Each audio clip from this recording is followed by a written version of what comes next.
Cue up the AC/DC, Intel, and the highway to hell.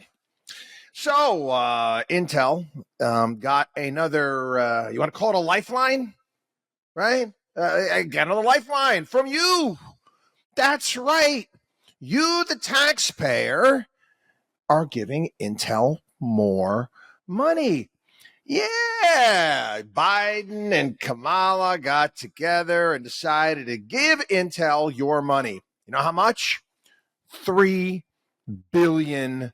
Yep, this is in addition to the money they got from the CHIPS Act earlier. You take a look at Intel and the ties that they have to the Defense Department. Go figure. And guess what? They're going to keep them afloat. Got to keep them afloat. Again, I'm sure there's a lot of ex-brass from the Pentagon that get nice, cushy no-show jobs at Intel after they're done working at the Pentagon. But anyway, neither here nor there. Highway to Hell. I love that song by AC/DC, but I've equated here on the program over the years with Hayek and the road to serfdom. The road to serfdom, the highway to hell.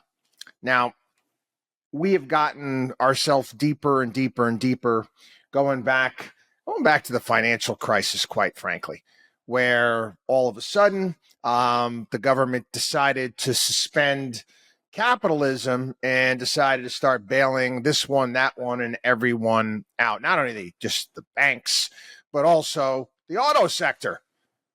Hi, George W. Bush bailed him out, and then Obama came in and he bailed him out, and then he broke all the rules of finance and, basically stuck it to the creditors.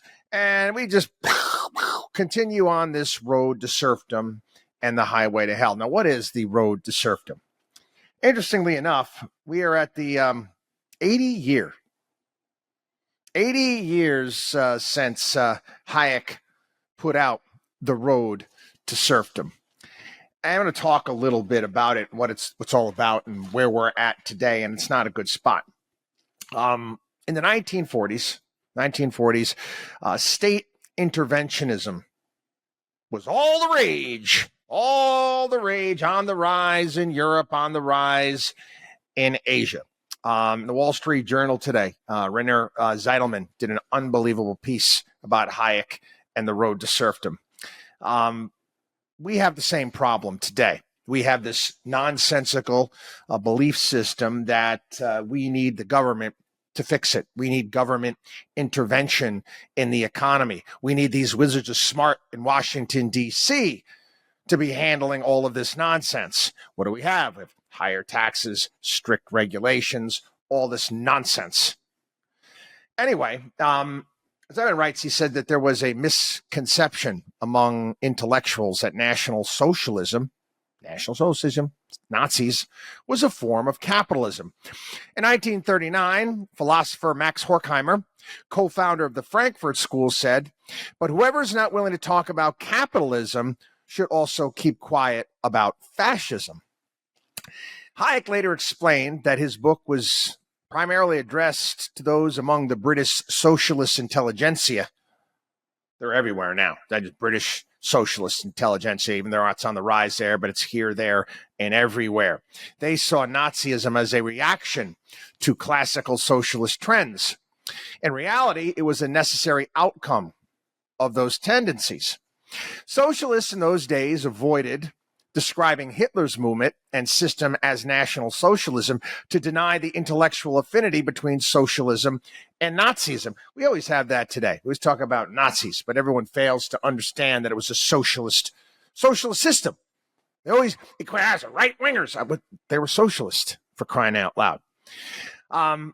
Hitler developed, and Hayek didn't even know this at the time, a admiration of what was taking place in the Soviet Union and their planned economic system. In 1942, Hitler defended the Soviet planned economy to his inner circle, and I quote, one has to have unqualified respect for Stalin. In his way, the guy is quite a genius, and his economic planning is also encompassing that it's only exceeded by our own 4-year plan.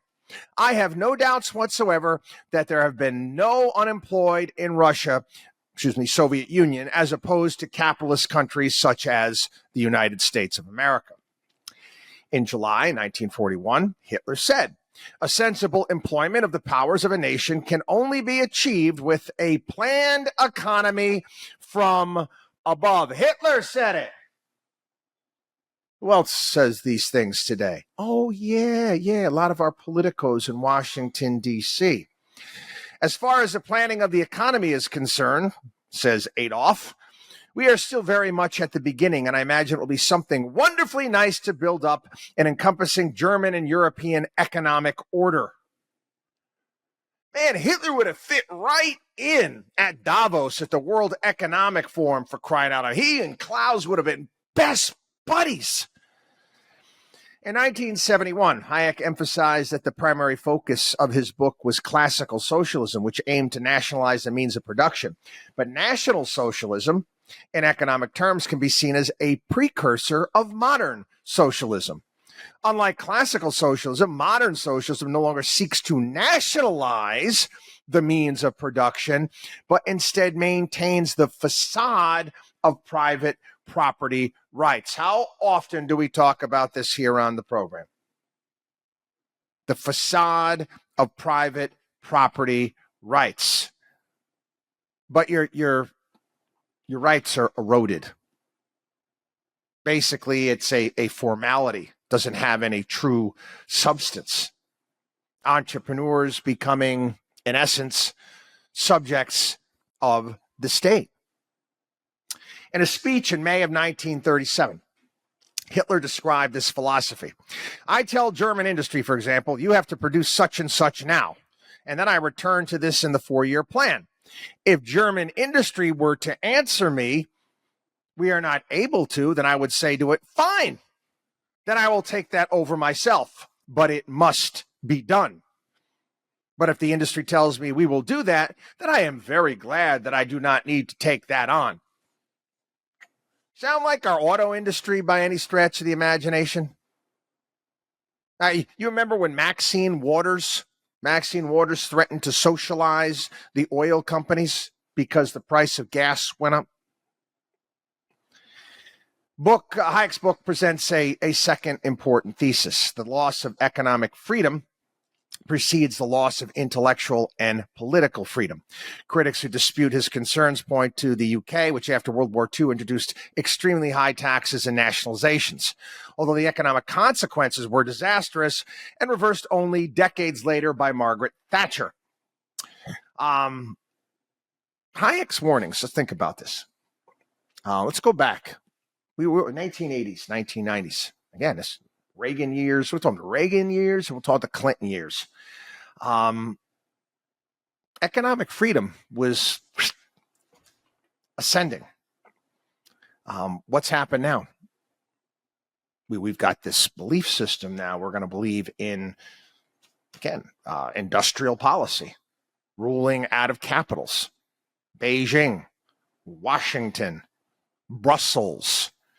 And at the same time, you're losing, as Edmund says in his column today, you're also losing intellectual freedom as well, with all sorts of nonsensical woke ideology that's here, there, and everywhere. Great piece, by the way. I had Rainier Zeidelman today in the Wall Street Journal, again, looking back at Hayek and the road to serfdom. Central planning never works. It never works. It fails every single time. And what it will also do is will stifle innovation, and it will stifle growth. We've talked on many occasions here at the program, the issues with regulatory capture and big business getting in bed with the government. Again, it's the part of my watchdog on Wall Street axis of evil. Big business, politicians, and the mainstream media working hand in hand to further their own needs. Yup, cue up the AC/DC. We're on the highway to hell. Watchdog on WallStreet.com.